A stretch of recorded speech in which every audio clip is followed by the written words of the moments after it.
iman itu adalah satu anugerah yang diberikan oleh Allah kepada seseorang yang dikehendaki. Ia boleh bertambah dengan taat dan dia boleh berkurang dengan maksiat. Semakin sempurna iman seseorang, hal-hal yang gaib menjadi nampak. Hal-hal yang diimani dengan kepercayaan dapat dilihat dengan keyakinan. Oleh sebab itu dikatakan orang itu kalau sempurna imannya, tidak ada lagi hal yang gaib bagi dia. Surganya nampak, neraka nampak, mizan nampak, sirat nampak, padang mahsyar nampak, bukan dengan mata kepala tapi dengan mata hati, karena iman letaknya di hati bukan di mata. Dalam kata-kata ini katanya seseorang itu akan dikatakan imannya itu sempurna kalau tiga perkara ada. Yang pertama, al-insaf min nafsik. Al-insaf min nafsik, adil terhadap diri sendiri. Apa maksudnya adil kepada diri sendiri? Tidak malu untuk merasa bersalah, tidak malu untuk mengakui kesilapan. Insaf kepada diri sendiri, mahu mengakui bila orang lain lebih baik daripada dirinya. Insaf kepada diri sendiri, menempatkan diri tepat pada tempatnya, menempatkan orang lain tepat pada tempatnya. Sehingga orang yang punya sifat seperti ini akan terselamat daripada sifat al-intisar ala nafsi. Apakah al-intisar ala nafs? Orang yang merasa betul walaupun salah, yang tak mahu ngaku salah walaupun dia salah karena malu kalau dilihat dirinya bersalah. Orang yang dia tetap mempertahankan prinsipnya walaupun salah karena tak mahu malu di hadapan orang. Mungkin di hadapan bawahannya, mungkin di hadapan muridnya, mungkin di hadapan jirannya, mungkin dia seorang yang tinggi, seorang bangsawan atau orang ada kedudukan. Macam mana aku boleh salah? Tak boleh, aku mesti betul. Ada orang yang punya sifat al-intisar ala nafs, yang hanya membetulkan diri sendiri dan orang lain salah. Yang seperti ini akan terhalang meraih kesempurnaan iman. Oleh sebab yang demikian, Sayyidina Umar bin Khattab radhiyallahu anhu wa menyampaikan khutbah ketika beliau menjadi Amirul Mukminin, orang nomor 1. Khutbah. Dalam khutbahnya beliau mengatakan, kita sekarang ini ingin membuat satu peraturan. Apa peraturannya? Mas kawin untuk perkawinan tak boleh mahal-mahal, karena mesti yang sederhana supaya orang mudah untuk berkahwin. Tujuan Sayyidina Umar baik, agar supaya perkahwinan itu dapat mudah. Dengan kemudahan langkah-langkah perkahwinan akan terbina rumah tangga dan akan berkurang gejala sosial. Akan tetapi keputusan itu dilihat oleh salah seorang yang hadir dalam majlis khutbah tersebut, dianggap bertentangan dengan syariat. Dikritik oleh kepada Sayyidina Umar oleh seorang perempuan yang hadir dalam majelis. Perempuan pun pandai juga, belanja juga macam kita punya saudara Abu Hibbin ini hadir semua, masya Allah. Saya kan perempuan lagi ramai sekarang. Tapi di mana-mana laki-laki jangan jelas, perempuan di mana-mana lebih rajin, lebih istiqamah. Bangun seorang perempuan dan menegur kepada Sayyidina Umar. Katanya, ya Amirul Mukminin, Allah Subhanahu wa taala di dalam Al-Qur'anul Karim ada menyatakan bahwasanya seorang suami itu tidak boleh untuk meminta balik mas kawin kepada istri bila ada masalah ingin diceraikan. Tak boleh mas kawin itu diambil balik walaupun yang diberikan itu banyak. Walaupun yang diberikan mas kawinnya itu qintaran. Qintar ini jumlah yang banyak, mas kawin jumlahnya yang besar. Allah dalam Quran menyebutkan mas kawin itu besar, mas kawin itu banyak. Sementara kamu ingin mengurangkan mas kawin ini. Kata Sayyidina Umar mengatakan, asabatil mar'ah wa akhta'a Umar. Perempuan itu betul, Umar salah. Insaf. Dia mampu mengaku, walaupun dia orang nomor satu. Al-insaf kepada diri sendiri, bersikap adil kepada diri sendiri. Ini bahagian daripada kesempurnaan iman. Apakah yang menyebabkan derajat Nabi Adam itu diangkat oleh Allah dan iblis dihina dan dimurka oleh Allah? Sama-sama buat dosa, sama-sama buat silap. Iblis silap, tak ikut perintahnya Allah ketika disuruh sujud. Nabi Adam waktu itu pun juga silap, karena makan buah-buahan yang Allah larang Nabi Adam untuk mendekati pokok itu. Kan sama-sama melakukan satu kesilapan. Perbedaannya, Nabi Adam mengakui dirinya silap. Rabbana zalamna anfusana wa illam taghfir lana wa tarhamna lanakunanna minal khasirin. Ya Allah, aku zalim pada diriku sendiri. Rabbana zalamna anfusana wa illam taghfir lana, kalau Engkau tidak ampunkan aku, maka aku menjadi orang-orang yang rugi. Dia menyadari kesilapannya. Iblis ketika diberitahu, kenapa kamu tak ikut apa yang kusuruh untuk sujud? Katanya, aku lebih baik daripada dia. Engkau ciptakan dia daripada tanah, engkau ciptakan aku daripada api. Katanya Iblis. Dimarah lagi oleh Allah Subhanahu wa ta'ala. Ketika dimarah lagi oleh Allah Subhanahu wa ta'ala, Iblis cabar lagi pada Allah. Biarkan aku hidup sampai hari kiamat untuk aku kacau Adam dan keturunannya. Sama-sama buat silap, tapi yang satu insaf, yang satu tidak. Dengan insafnya Nabi Adam terangkat, dia menjadi nabi, menjadi bapa kepada seluruh manusia, menjadi orang yang dipuji, diangkat darjatnya oleh Allah Subhanahu wa ta'ala. Dengan apanya? Insaf, menyadari kesilapan. Orang yang tidak menyadari kesilapan, orang yang sombong. Dan orang sombong itu bukan sifat orang yang beriman. Lihat, dikatakan tidak akan masuk surga seorang yang ada di dalam hatinya walaupun sebesar biji sawi daripada sombong. Al-kibru batrul haq wa ghamtun nas, kata Nabi. Sombong itu menolak kebenaran, benar di hadapan matanya tapi ditolak, benar pada pikirannya tapi ditolak, benar dan mengikut hatinya tapi ditolak. Sombong. Yang kedua, wa ghamtun nas, dan merendahkan orang lain. Kata Allah Subhanahu wa ta'ala dalam hadits qudsi, ana indal munkasirati qulubuhum min ajli. Saya bersama dengan orang yang hatinya itu insaf, menyadari kesilapannya, kekhilafannya, maka di situ Allah Subhanahu wa ta'ala bersama dengan orang tersebut. Jadi dikatakan yang pertama di sini, 3 perkara seseorang itu akan menghimpunkan kesempurnaan iman. Yang pertama adalah al-insaf min nafsik. Al-insaf min nafsik, adil, insaf terhadap diri sendiri. Di antara insaf min nafsik, sifat adil kepada diri sendiri, kalau melihat orang lain lebih ke depan daripada dia.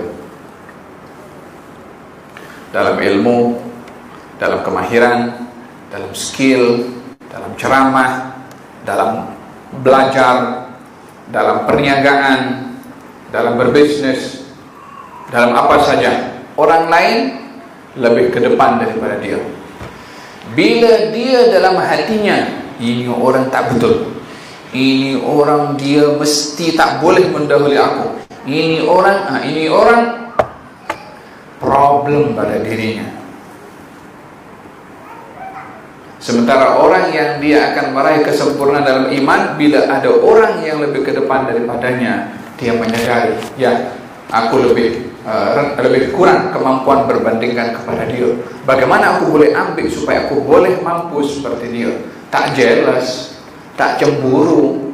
Bila cemburu kepada orang lain dan seakan-akan orang itu tak betul, dirinya saja yang betul, dia tidak insaf pada dirinya sendiri. Faham dong? Jadi dengan demikian, kesempurnaan iman terletak salah satunya insaf terhadap diri sendiri, menempatkan diri pada tempatnya, menempatkan orang lain tepat pada tempatnya. Bagaimana kita boleh mengakui kelebihan yang ada pada orang dalam perniagaan ke, dalam ilmu ke, dalam apa saja?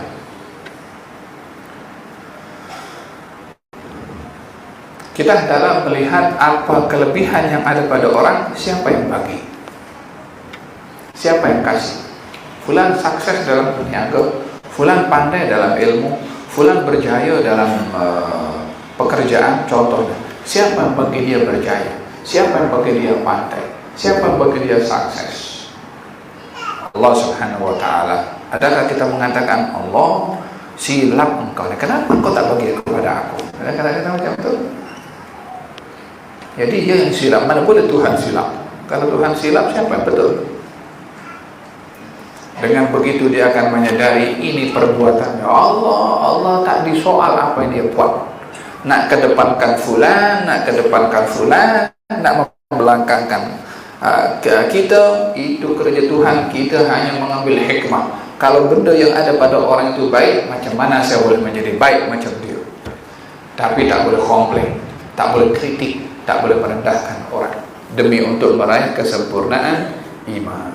Padahal dalam persaingan antara Sayyidina Abu Bakar dengan Sayyidina Umar bin Khattab radhiyallahu anhu wa arda, katanya satu hari baginda Rasulullah ini diskus malam-malam, sempang-sempang dengan Sayyidina Abu Bakar. Kemudian Sayyidina Umar masuk, sempang juga, berbicara tentang hal umat, berbicara tentang hal umat. Selesai perbincangan, mereka balik. Di perjalanan mendengar Abu Musa Al-Ash'ari sedang baca Quran di rumahnya. Suaranya indah. Dan Nabi berhenti mendengarkan bacaan Quran. Selesai, Abu Musa berdoa. Ketika berdoa, Nabi bersabda, ini di luar rumah lah, Abu Musa tak dengar.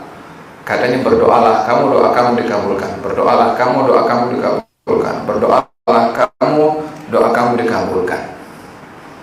Kata baginda Rasulullah. Kemudian sambung berjalan balik masing-masing ke rumah. Kalau Sayyidina Umar mengatakan, esok pagi aku akan datang, aku bagi tahu kepada Abu Musa kalau Nabi semalam mendengarkan dan memberitahukan doa kamu dikabulkan, untuk supaya Abu Musa seronok. Esok pagi nak bagi tahu kepada Abu Musa, Sayyidina Abu Bakar Siddiq sudah ada di rumah Abu Musa, dah bagi tahu kepada Abu Musa. Kata Sayyidina Umar mengatakan, wallahi ma sabaqtu Abu Bakr fi khair illa huwa sabaqani ilaih. Demi Allah, aku tak pernah ingin mendahului Abu Bakar dalam kebaikan, melainkan Abu Bakar mendahului aku. Ini kan pengakuan. Abu Bakar lebih baik daripada Sayyidina Umar dalam hal ini, mengaku insaf terhadap diri sendiri akan apa yang ada pada orang lain. Faham dong? Yang kedua, wa badalus salam lil alam, menyebarkan salam pada alam. La ilaha illallah. Ini yang kita kehilangan zaman sekarang. Menyebarkan salam. Salah satu nama Allah itu adalah As-Salam, yang maha selamat, yang maha menyelamatkan. Sumber keselamatan itu datangnya daripada Allah Subhanahu wa ta'ala. Dan Allah Subhanahu wa ta'ala menciptakan makhluknya dengan penuh salam dan juga damai. Allah tidak ciptakan makhluk dalam keadaan kufur, tidak. Allah tidak ciptakan makhluk untuk sesat, tidak. Kesesatan itu muncul kemudian, kekufuran itu muncul kemudian. Adapun orang yang dilahirkan fitrah, itu fitrah simbol kepada keselamatan. Oleh sebab itu orang kalau meninggal dunia dalam keadaan masih belum balik daripada orang-orang bukan Islam, maka dia tak termasuk daripada mukallaf. Dia akan masuk surga. Oleh sebab itu Nabi bersabda, kullu mauludin yuladu ala al-fitrah. Bayi dilahirkan itu dalam keadaan fitrah. Orang tuanya yang menjadikan dia Yahudi, menjadikan dia Nasrani, menjadikan dia Majusi. Kalau zaman sekarang menjadikan dia macam-macam. Kiaskanlah. Artinya yang mempengaruhi anak pada pemikirannya itu adalah lingkungan, terutama sekali orang tua. Anak itu produknya orang tua. Orang tua itu mendidik anak bukan ketika anak itu dilahirkan, tapi bermula daripada memilih calon kedua-duanya. Siapa yang dipilih oleh lelaki, siapa yang dipilih oleh perempuan. Pertemuan orang yang baik dengan orang yang baik sebagai pasangan pastinya melahirkan pasangan yang baik. Iya kan? Durian itu kalau ditanam buahnya ya buah durian, tak mungkin buah semangka. Macam itu juga orang baik mesti melahirkan orang yang baik. Allah berfirman dalam Al-Quran, at-tayyibun at-tayyiban. Yang baik orang itu orang baik, yang sebaliknya pun juga sama. Baginda Rasulullah SAW bersabda ketika beliau sampai ke Madinah, dalam beliau berhijrah sampai ke Madinah, pertama yang diungkapkan oleh Nabi, ayyuhan nas afshus salam, sebarkan salam, wa at'imut ta'am, beri makan pada orang, wasilul arham, sambung silaturahim, wasallu bil lail wan nas niyam, salat malam ketika orang tidur, tadkhulul jannata bisalam, kamu akan masuk surga dengan salam, dengan selamat. Orang itu kalau berada dalam surga, malaikat datang. Apa kata malaikat? Salamun alaikum bima sabartum, salam untuk kamu atas kamu sabar. Dalam surat Yasin, salamun qawlan min rabbin rahim, salam daripada Tuhan yang maha mengasihi. Ya salam. Sehingga di surga pun kita dengar salam juga. Ada orang dapat salam dari malaikat, ada orang dapat salam daripada Allah. Sama-sama salam, tapi nilainya salam beza. Yang dapat salam daripada Allah lebih besar berbandingkan yang dapat salam daripada malaikat. Untuk dapat salam di sana tuh, salam karena mesti di sini. Karena di sini tanaman untuk di sana. Ya kan? Kita di dunia kan untuk menanam, petik buahnya nanti di akhirat. Lah kalau kita tidak tanam salam di sini, nak petik apa di situ? Karena memahami konsep salam di sini untuk kita mendengar salam di sana.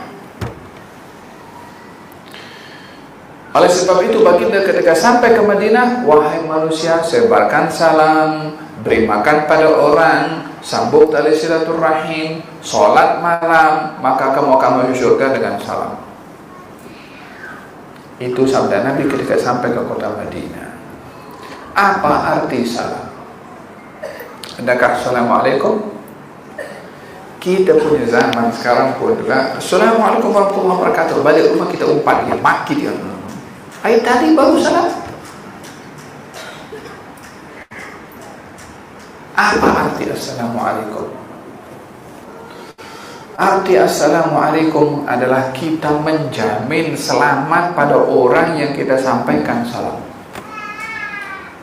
Bukan sekedar ucapan, salah satunya ya assalamualaikum itu ucapan, tapi makna assalamualaikum keselamatan untuk kamu. Jadi orang yang kita sampaikan salam selamat daripada kita punya mulut, daripada diumpat, dimaki, direndahkan. daripada kita punya mata dengan dipandang hina dan rendah, daripada kita punya pikiran untuk kita berburuk sangka kepada dia, daripada kita punya tangan untuk kita curi duitnya atau pukul kepada dia atau melakukan hal-hal yang tidak baik kepada dia, daripada kita punya kaki, daripada kaki ini melakukan hal-hal yang memudaratkan kepada dia. Itu arti salam kepada orang yang kita sampaikan salam. Ada pula orang mengucapkan assalamualaikum saja tapi dimaki, diumpat, dipandang rendah, diburuk sangka, tak kena kepada makna salam itu sendiri. Faham dong?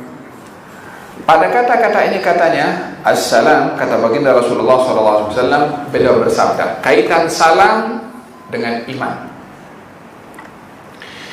Lan tadkhulul jannata hatta tu'minu wa lam tu'minu hatta tahabbu awala adullukum ala syai'in idza fa'altumuhu tahabbtum afshus salama bainakum. Tidak sempurna iman kamu kecuali kamu saling kasih mengasihi, dan tidak sempurna kamu tidak akan masuk surga kecuali kamu beriman, dan tidak sempurna iman kecuali kamu saling kasih mengasihi.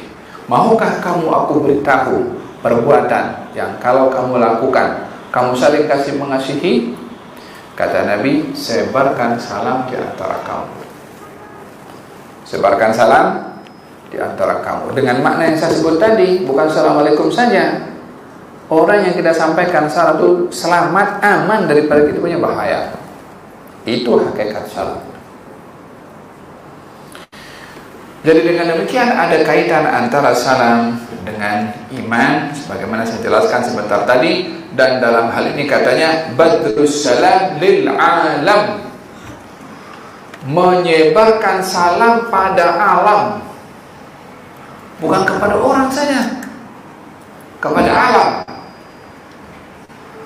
Yang selamat manusia, jin pun selamat juga, binatang pun selamat juga, tumbuh-tumbuhan pun selamat juga, lautan pun selamat, sungai selamat, hutan selamat, udara pun juga ini selamat daripada polusi.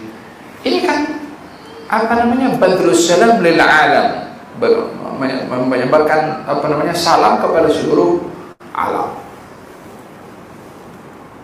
Dan baginda Rasulullah SAW satu hari lalu di satu tempat, kemudian ada burung itu terbang dekat sambil mengeluarkan suara. Kata Nabi, man faja'a hadha biwaladi, dan siapa yang pisahkan induk burung ini dengan anaknya? Burung itu terbang rendah mencari anaknya. Ternyata anaknya atau telurnya yang diambil dari para sahabat. Siapa yang pisahkan ini? Dan disuruh kembalikan oleh Nabi SAW. Sehingga burung pun juga dijamin keselamatannya. Faham tuh?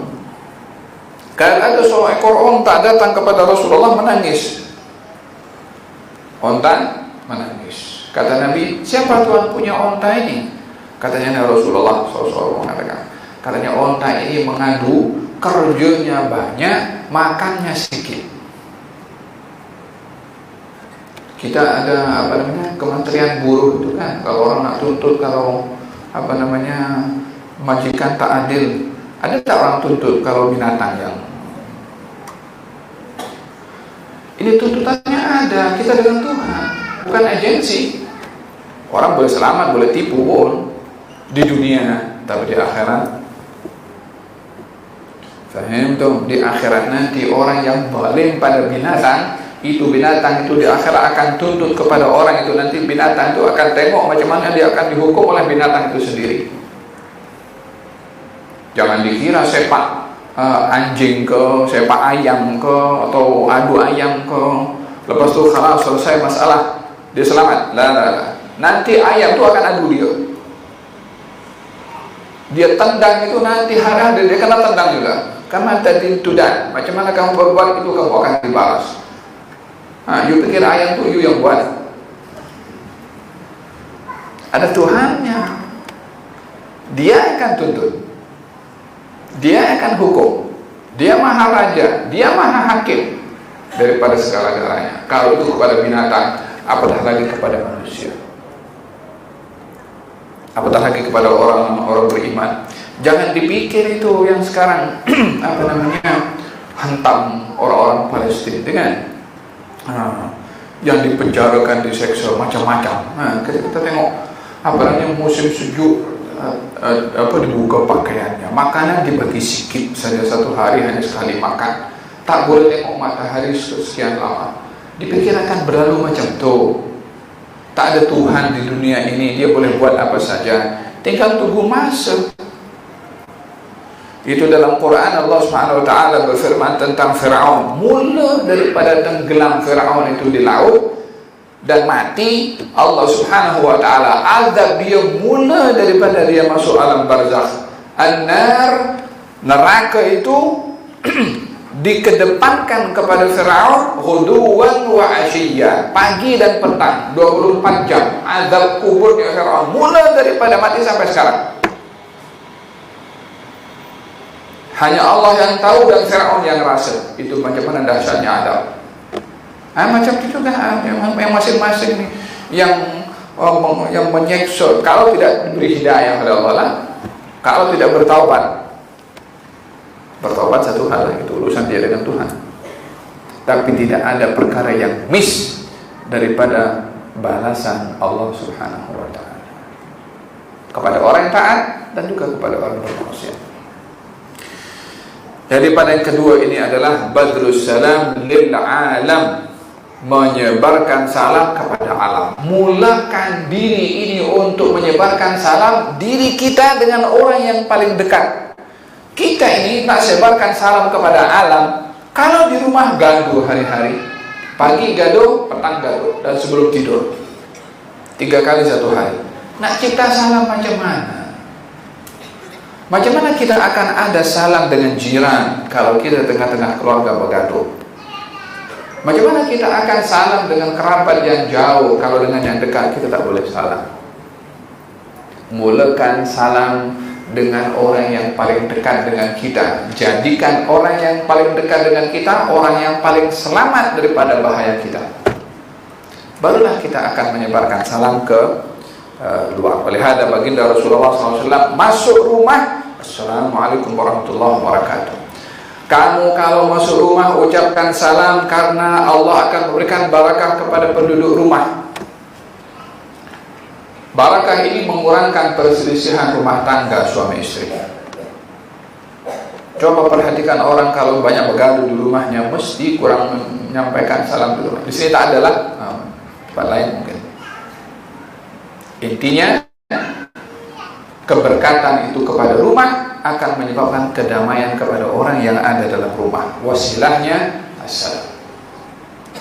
Kalau tak ada orang, assalamualaikum warahmatullahi wabarakatuh wa ala ibadillahis shalihin. Demikian kata Nabi SAW yang mengajarkan kita ketika masuk rumah untuk mengucapkan salam. Dan baginda Rasulullah kalau berjumpa, dia yang pertama akan mengucapkan, beliau yang akan mengucapkan salam dulu, walaupun yang dijumpai anak kecil. Orang yang memulakan salam lebih baik daripada yang menjawab salam. Walaupun hukum menjawab salam itu wajib, yang memulai salam hukumnya sunnah, tapi segi fadilah dan keutamaan yang mengucapkan salam lebih baik daripada yang menjawab salam. Yang ketiga, wal infaq fil iqtar. Al infaq fil iqtar, yakni memberikan sedekah dalam keadaan kita susah. La ilaha illallah. Biasanya orang bersedekah kan kalau dia lebih duit. Ini bersedekah dalam susah duit. Macam mana nak bersedekah? Kita perlu. Bukankah Allah dalam Al-Quranul Karim berfirman, "Wasari'u ila maghfiratin min rabbikum wa jannatin 'arduha as-samawati wal ardu u'iddat lil muttaqin alladzina yunfiquna fi sarra'i wad dharra wal kadhimina al-ghayza wal 'afina 'anil nas wallahu yuhibbul muhsinin." Bersegeralah kamu meraih pengampunan dan surga seluas langit dan bumi yang disediakan oleh Allah untuk orang yang bertakwa. Siapa orang bertakwa? Yang pertama, alladzina yunfiquna fis sarai wad dharra, yang berinfak, bersedekah dalam keadaan senang dan juga dalam keadaan susah. Orang berinfak dalam keadaan susah menjadi sebab disenangkan dan dimudahkan oleh Allah Subhanahu wa taala. Bukankah di dalam Al-Quranul Karim Allah berfirman tentang keluarga Nabi Sayyidina Ali, Siti Fatimah dan Hasan dan Husain. Mereka berpuasa. Kemudian ketika tiba waktu untuk berbuka puasa, makanan dihidangkan, datang orang ketuk pintu, seorang miskin, katanya minta makanan. Makanan yang ada hanya sedikit. Diberikanlah makanan itu kepada orang miskin dan mereka hanya berbuka puasa ala kadar. Mereka lebih perlu kepada makanan itu, tapi diberikan kepada orang lain, artinya dia susah. Tapi orang lain ketika meminta diberi.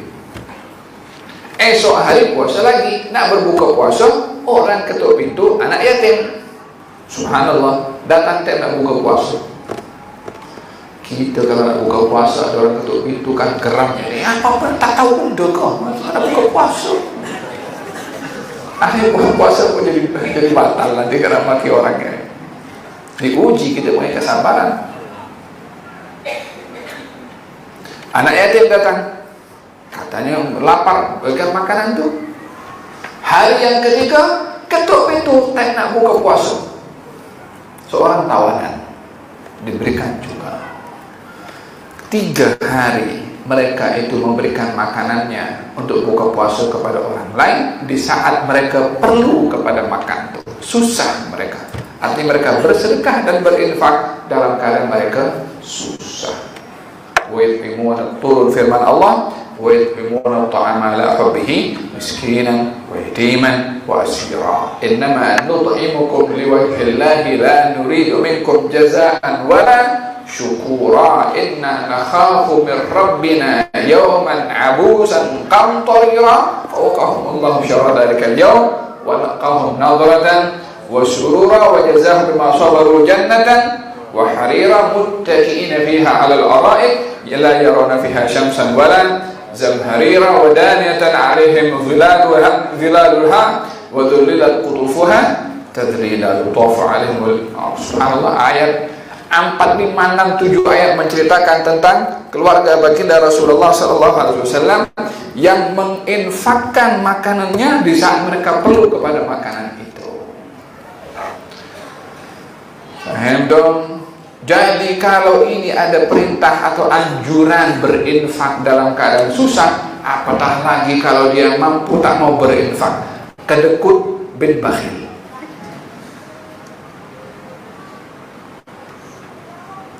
Katanya orang yang bakhil itu jauh daripada surga, jauh daripada Allah, dekat pada neraka. Orang yang pemurah itu dekat dengan Allah, dekat dengan surga, jauh daripada api neraka. Faham dong? Jadi kita diajarkan bagaimana kita berinteraksi dengan harta yang diberikan oleh Allah Subhanahu wa taala. Ya, betul, kita kalau berinfak kena ukur dengan diri sendiri. Yas'alunaka madza yunfiqun qul al-'afwa. Mereka bertanya kepada Rasulullah Muhammad, macam mana nak bersedekah? Katanya yang lebih dasarnya berinfak itu adalah pada lebihan harta. Tapi bukan bermakna kalau kita pas-pasan pada harta kita tak boleh untuk bersedekah. Justru kita dibenarkan, bahkan dianjurkan bersedekah untuk mendapatkan pemberian daripada Allah yang berlipat. 3 hal yang menjadi sebab seorang sempurna iman, adil kepada diri sendiri, menyebarkan salam kepada seluruh alam, dan berinfak ketika berada dalam keadaan susah. Nabi bersabda, ta'arraf ilallah fil raha ya'rifka fis syiddah. Kenalilah Allah saat kamu dalam keadaan senang, Allah akan kenal kamu dalam keadaan kamu susah. Qultu,